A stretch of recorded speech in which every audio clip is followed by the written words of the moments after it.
America woke up in shock. Charlie Kirk, a name millions knew, whether you agreed with him or not, is gone.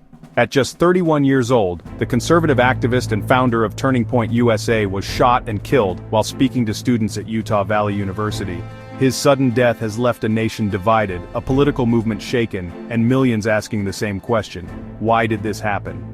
In this video, we'll look at Charlie Kirk's life, the events that led to his tragic assassination, the reactions pouring in across the nation, and the questions that remain unanswered.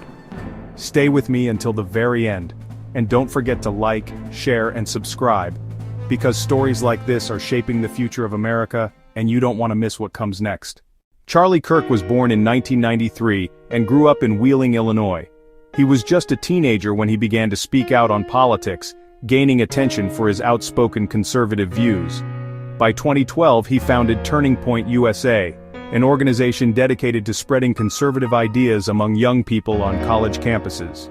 What started as a small initiative quickly became one of the most influential youth organizations in America, shaping the way a new generation thought about free markets, limited government, and cultural debates.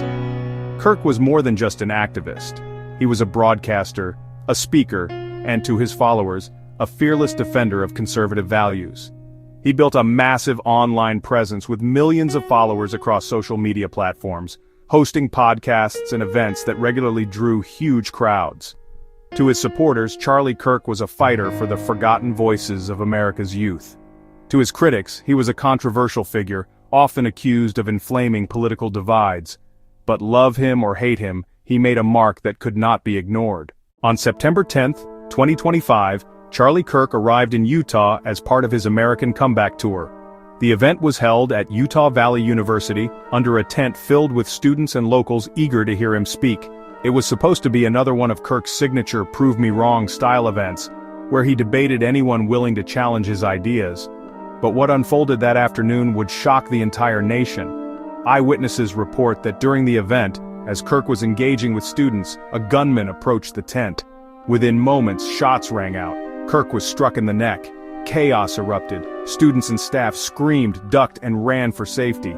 Emergency responders rushed to the scene, but tragically, Kirk could not be saved. In just a matter of seconds, one of America's most visible conservative activists had been assassinated in broad daylight.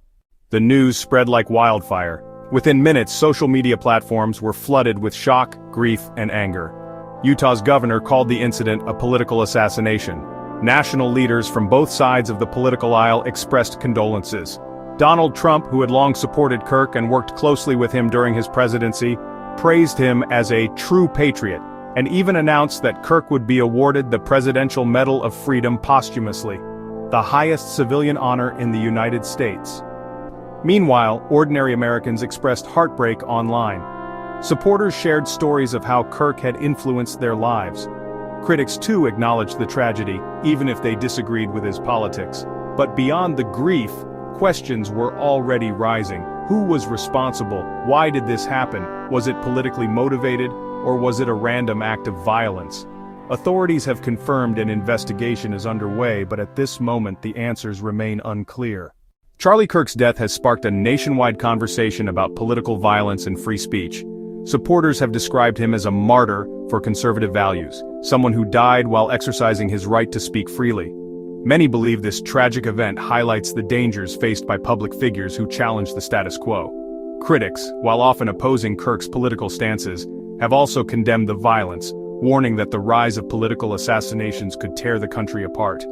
College campuses, where Kirk often clashed with progressive voices, are now at the center of the debate. Was enough done to protect him? Should events like this have stronger security? On social media, hashtags like #JusticeForCharlieKirk and #StopPoliticalViolence are trending worldwide, showing that his death has struck a chord not just in America, but across the globe. This tragedy isn't just about one man, it's about the bigger picture. In recent years, America has seen a rise in threats, intimidation, and outright violence tied to politics. The Capitol riot of January 6th, attacks on local officials. Now the assassination of Charlie Kirk.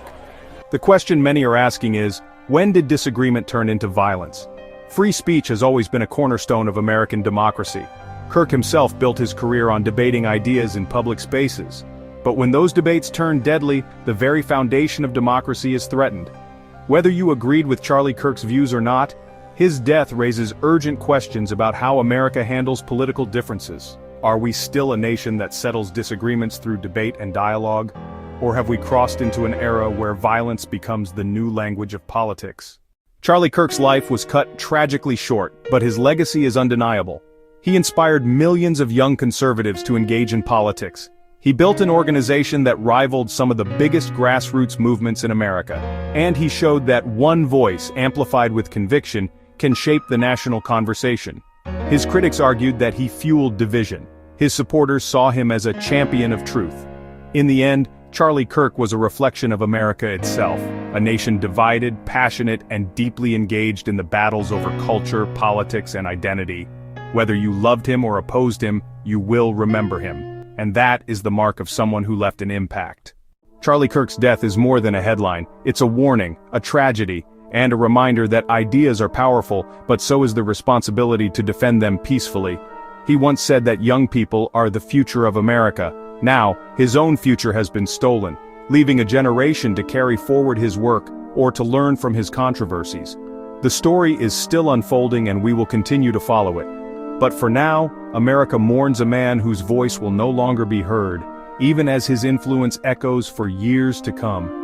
What do you think Charlie Kirk's death means for the future of politics in America? Let me know in the comments below. And if you believe stories like this deserve to be told fully and honestly, make sure you like this video, share it with others, and subscribe to this channel so you don't miss the next update. Because this isn't just about the past, it's about where we go from here.